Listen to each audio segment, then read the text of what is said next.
शेर और चूहे की कहानी एक बार की बात है। किसी जंगल में एक चूहा रहता था। एक दिन जब वो अपनी बिल की तरफ लौट रहा था तो उसने एक गुफा में एक शेर को आराम करते देखा। शेर को मजे में सोते हुए देख चूहे के मन में शरारत सूझी। चूहा शेर की गुफा में जा घुसा और शेर के ऊपर चढ़ गया। वह शेर के ऊपर खूब उछल कूद करने लगा और उसके बाल खींचने लगा। चूहे की शरारतों से शेर की नींद खुल गई और उसने चूहे को अपने नुकीले पंजों में दबोच लिया। चूहे ने जब शेर के पंजे में खुद को पाया तो वो समझ चुका था कि शेर के गुस्से से अब उसे कोई नहीं बचा सकता और आज उसकी मौत तय है। चूहा बुरी तरह डर गया और रो रो कर शेर से विनती करने लगा कि शेर जी, मुझे मत मारो, मुझसे भूल हो गई, मुझे जाने दो। अगर आज आप मुझे जाने देंगे तो मैं आपके इस उपकार के बदले भविष्य में जब भी आपको किसी मदद की जरूरत होगी मैं आपकी मदद करूंगा। चूहे की बातें सुनकर शेर की हंसी निकल गई। शेर ने कहा कि तुम तो खुद इतने छोटे हो, मेरी मदद क्या करोगे? चूहे की विनती सुनकर शेर को उस पर दया आ गई और उसने चूहे को छोड़ डाल दिया।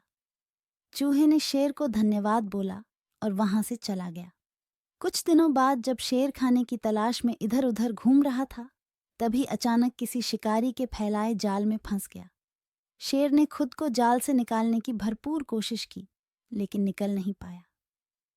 काफी देर कोशिश करने के बाद शेर ने मदद के लिए दहाड़ लगानी शुरू की।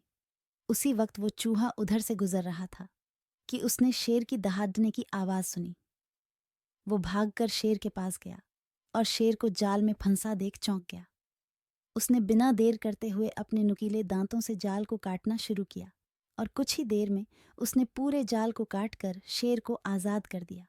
चूहे की इस मदद से शेर की आंखें भर आईं और नम आंखों से शेर ने चूहे को धन्यवाद किया और दोनों वहां से चले गए। फिर शेर और चूहा अच्छे दोस्त बन गए। कहानी से सीख, इस कहानी से हमें यह सीख मिलती है कि हमें सिर्फ शरीर के आधार पर किसी इंसान को छोटा या बड़ा नहीं समझना चाहिए। साथ ही हमें दूसरों की मदद करनी चाहिए, क्योंकि जब हम दूसरों की मदद करेंगे तभी कोई हमारी मदद के लिए आगे आएगा। आपको हमारी कहानी कैसी लगी? कमेंट सेक्शन में कमेंट जरूर करें और हमारे चैनल को सब्सक्राइब करना ना भूलिए। फिर मिलेंगे एक और कहानी के साथ, तब तक के लिए धन्यवाद।